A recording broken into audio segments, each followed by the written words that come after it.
बाबा आए हैं तुम्हें घर की राह बताने, तुम आत्म अभिमानी होकर रहो तो ये राह सहज देखने में आएगी। प्रश्न, संगम पर कौन सी ऐसी नॉलेज मिली है जिससे सतयुगी देवताएं मोह जीत कहलाए? उत्तर, संगम पर तुम्हें बाबा ने अमर कथा सुनाकर अमर आत्मा की नॉलेज दी है। ज्ञान मिला ये अविनाशी बना बनाया ड्रामा, हर एक आत्मा अपना अपना पार्ट बजाती है।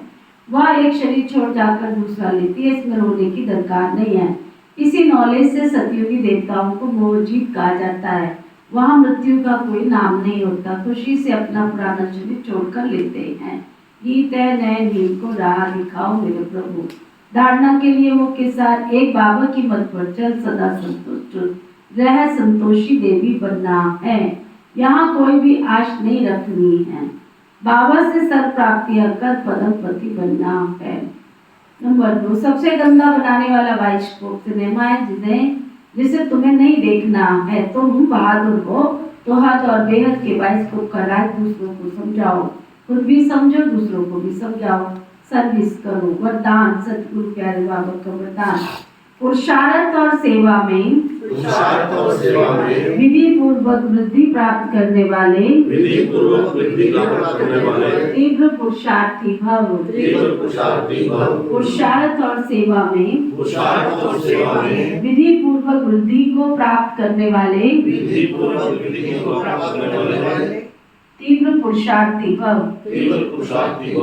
ब्राह्मण अर्थात विधि पूर्वक। कोई भी कार्य सफल तब होता है जब विधि से किया जाता है।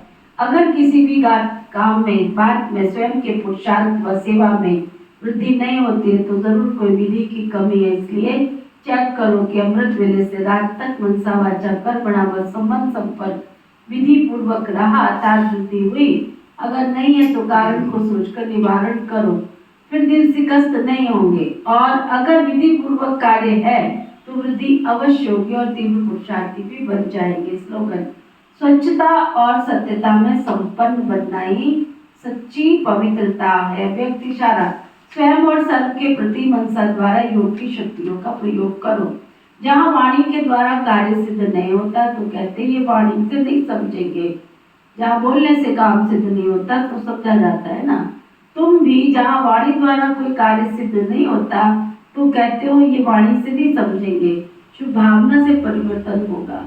जहाँ वाणी कार्य को सफल नहीं कर सकती है ना, वहाँ साइलेंस की शक्ति का साधन शुभ संकल्प, शुभ भावना, नैनों की भाषा द्वारा रहम और स्नेह की अनुभूति का कार्य सिद्ध कर सकती है।